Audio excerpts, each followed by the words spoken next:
Thank you for staying with us. And now let's look at today's headlines, and we'll be starting with The Nation. And the major headline in The Nation is how cuts in interest rates will stimulate economy by experts. CBN slashes rate to 27%. 14 major banks fully recapitalized.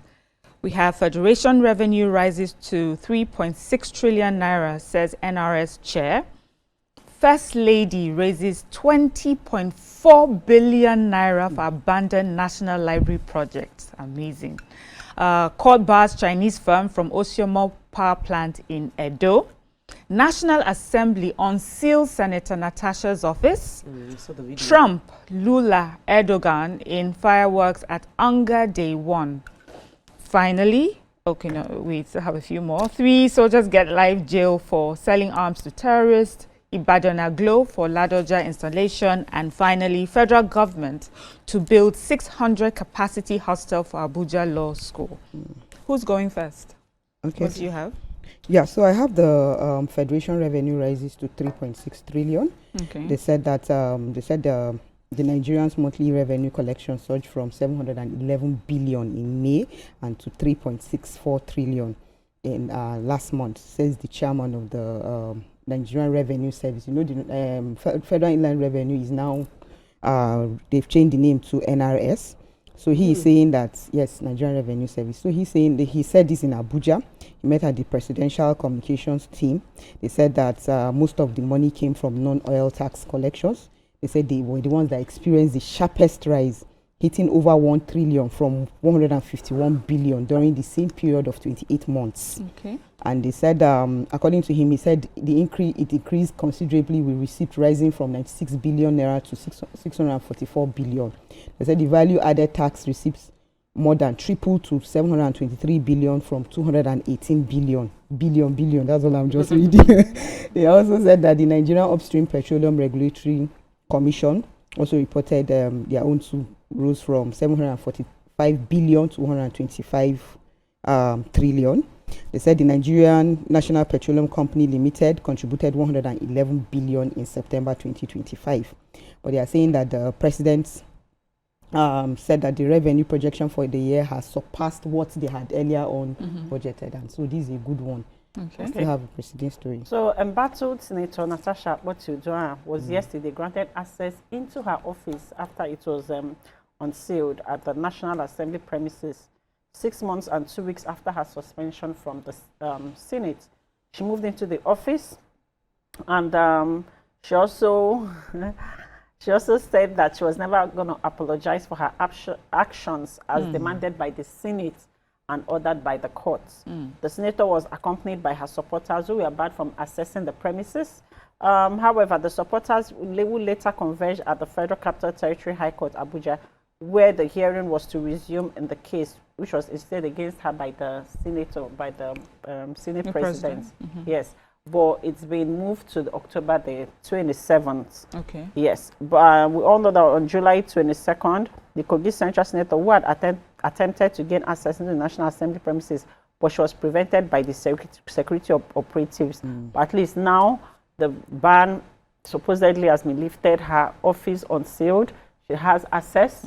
Let's watch and see how this unfolds, especially with the Federal High Court in Abuja. I think we'll be looking at it in depth, later on in the her topics. Do you have anything? Yes, I do. It was a story about Ibadan. What is happening in Ibadan right now? We're shutting it down for the installation of the 44th Olubado. So, of course, there will be a lot of diversion. And I think anybody that has activities that would be in Ibadan should know that a lot of roads will be closed, but the celebration, the Oyo State... Thank you for highlighting that. Yes, there will be a lot of road closure for those that will be going to Ibadan. However, the good news is that it is the 44th Olubado Rashidi Ladoja being installed on Friday. It starts from 7 a.m. in the morning.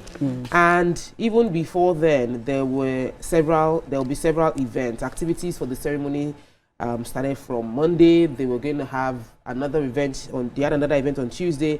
Said that the movies, many things are going to be done. Even though the Olubado wanted a quiet installation, it's still quiet as compared to what they could have done. Okay. But, it's good news. I love the seamless way Olubado's stool is being there's usually very little rancor. Okay. The next person hierarchy just takes over, and then it's really seamless. And congratulations to all Ibadan people, and countdown to the Friday I have party. this story. I'm quite excited about it. It's the first lady who's raised 20.4 billion for abandoned National Library project. So they said that she raised not less than 20.4 billion naira for the ongoing National Library project. Her target is to rake in 100 billion from donors by December. Senator Tinubu announced this yesterday at Aso Villa, and she said that this was initiated, around to mark her 65th birthday. She had turned 65 on Sunday, and days before her birthday, she had urged Nigerians who wanted to give her all sorts of gifts. She says, see, instead of sending me gifts, cakes, newspaper editorials and others, convert it to cash, or convert it to donation into the account that she had opened specifically to raise funds for the completion of this abandoned National Library project. She also said that the account, she mentioned the signatories to the account. The Minister of Education and National Librarian will be, were the signatories to the account. So not only are we raising money, there's also accountability, associate, and how the money is going to be used going forward. And she explained that her motivation to raise funds for the project is, it's just who she's always been. She says, my role is only to help drive support for the cause. This is a national project, and I believe Nigerians can come together to make it happen. So I like to think that the First Lady and I have a lot in common. See, her garden to every home a garden project. I love that. I try and do that in my own space. National Library project, like reading and whatever, is huge for me. She used to be a former teacher as well. And so, that, and then there was something else that was said about her. They said maybe she's doing this because for political reasons to gain favor. She said she's always done it. She's raised, she's made, donations for sickle cell before. So this is something that she's always done. If there's a cause that she can stand behind, she's willing to do that. And we like that sort of stories coming from our country, and our first ladies. Let's quickly go on to the second paper, The Punch. And the major headline in The Punch is 8.41 trillion naira oil theft drains economy, fuels investors doubt. Let me take that again. 8.41 trillion naira oil theft drain economy, fuels investors doubt. Then we have strike. SANU NASU extend ultimatum. Arms racketeering. 3 soldiers court-martialed, jailed for life. Olubadan, Oyo restricts traffic for Ladoja's coronation. Lagos Cup, woman killed as container crushes tricycle. That is so sad. Pengason, NUPRC rejects government's plan to sell assets. We already taken the 20 billion naira library fundraiser, not for 2027, says Remi Tinubu. Natasha resumes at Senate, calls Akpabio dictator. 411% revenue rise won't stop federal government borrowing, says FIRS. CBN lowers interest rates. OPS demands credit relief. Do we have any? Okay, so I have the 411% revenue rise. They said the federal government won't stop borrowing. So, there has been stories around that. Why is the government still borrowing, despite the fact that, revenue have been coming in? So they said the executive chairman of the Federal Inland Revenue, that's the same Zach at DGG, said the federal government will continue to borrow despite its revenue inflows in recent months. He said borrowing is not a problem. Is borrowing not part of the budget we submitted to the National Assembly? Was it not approved? Are we borrowing aside what was approved? These are the questions that he's asking. And they said his comment came barely 2 months after when the president requested a 21.5 billion external loan, including a $2 billion foreign currency bond and a 57.98 billion bond to settle pension liabilities under the contributory pension scheme. So they are saying that he said that the president declared that Nigeria had met its revenue target for 2025 ahead of schedule and will no longer rely on borrowing to fund its budget. However, the administration has been heavily criticized for excessive borrowing. So they are saying that with all this money, why is he still borrowing money and all?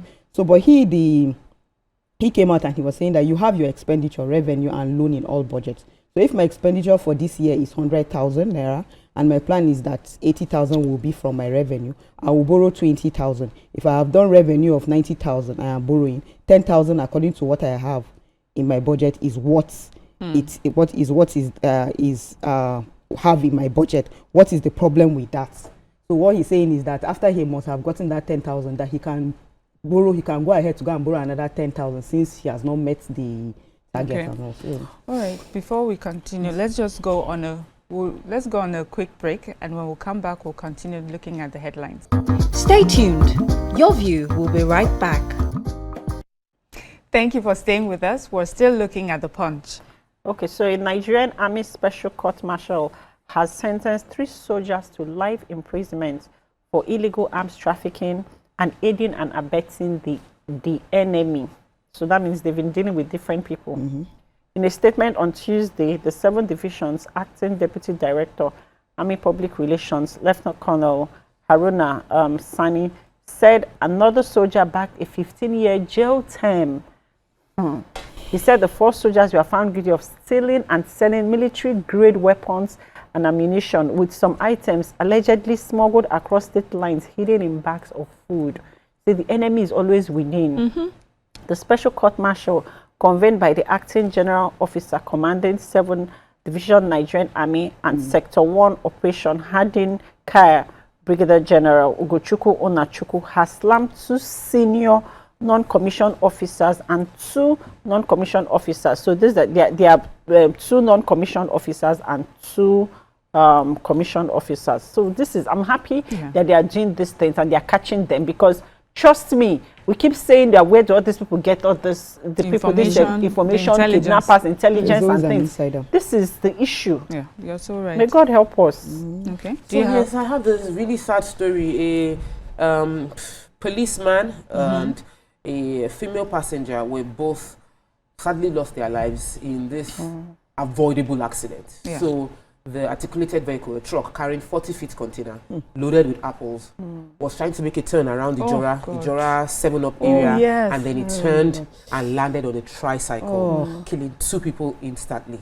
Now, when these kind of accidents happen, and we, of course, grimace, we feel the pain, we complain about it, we report it in papers, but we know it is avoidable, in that the quality of trucks that are carrying these containers in Nigeria are not top quality, not top standard, not international. Like, they are the rejects of every other part of the world, and they are brought here, and we now put our lives at risk. Avoidable deaths happen. We can do better. Yes, we can stop it. It's a commercial business. So on the I agree with you. On the government side, a lot needs to be done, but also personally, the drivers I've had have always laughed at me when I see those containers.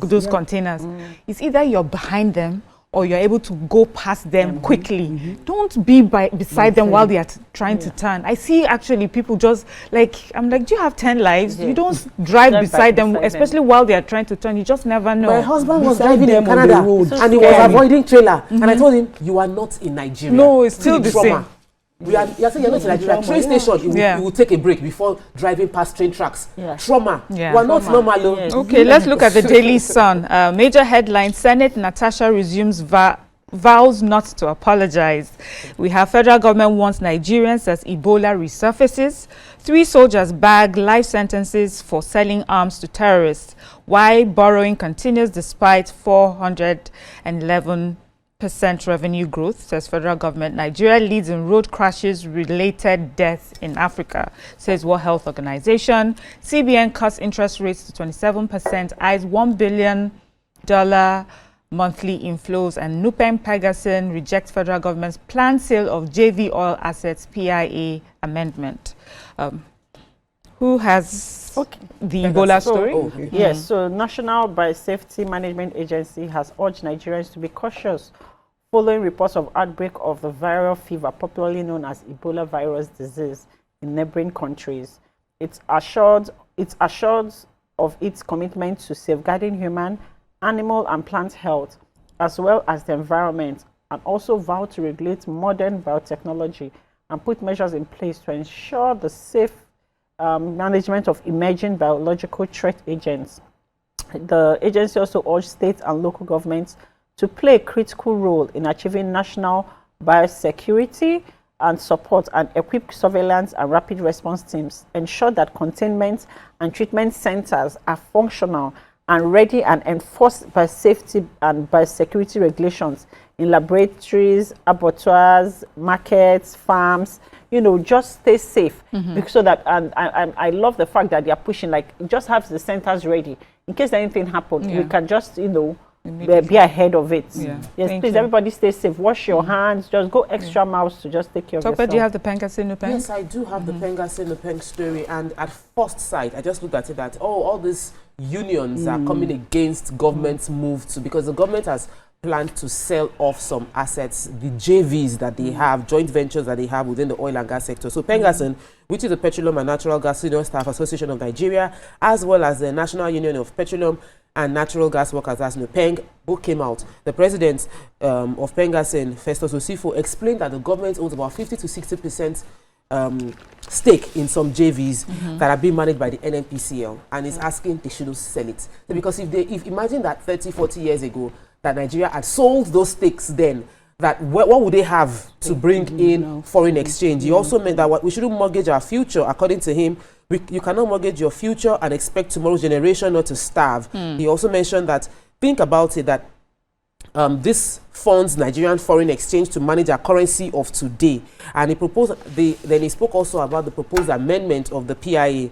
He accused the Ministry of Finance of plotting to strip the Ministry of Petroleum of its stake in NNPCL through the back door, and he feels an aberration to the NNPCL. He said if they reduce this, if they do this JV and do this, it will weaken the NNPCL, and it will make them unable to even be able to pay salaries or contribute effectively to, I agree. You know, so I like usually first thought is sell what we need to sell so we manage properly. Government has no business in doing business. But if it's a JV, it means that it's being managed well and it's profitable. So because you need cash flow, short-term benefits, while selling out in long-term assets, I don't think it's a good move. Let's look at the Vanguard. 14 banks fully meet new capital requirements. This is the CBN.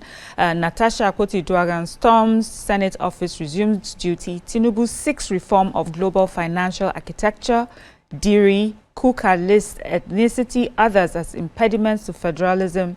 First bank to launch financial services for blind, physically challenged customers. Good.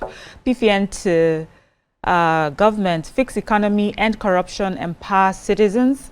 Tinubu Atiku in fierce battle for Buhari's Northern Bloc. Davido becomes Grammy voting member for 2026 awards. Insecurity, nursing mom abducted.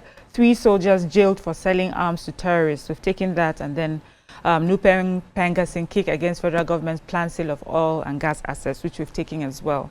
Who has the first bank to launch financial services for blind I have and the physical? story. So the governor of Bayelsa State, they were speaking at the third annual memorial public lecture organized by the Niger Delta University in collaboration with the Founding Fathers Forum in honor of Dr. Ayekobere Amba Ambaowi at the University Auditorium. And he spoke, the governor of Bayelsa, that's Doyediri of Bayelsa State, and the Catholic Bishop of Sokoto Diocese, Bishop Matthew Kuka.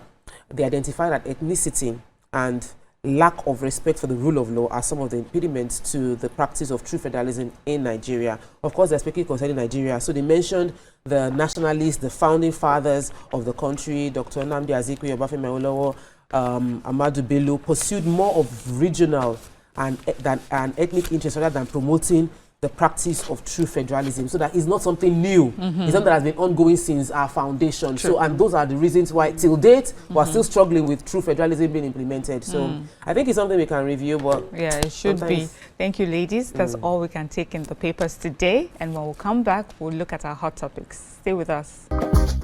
Stay tuned. Your View will be right back.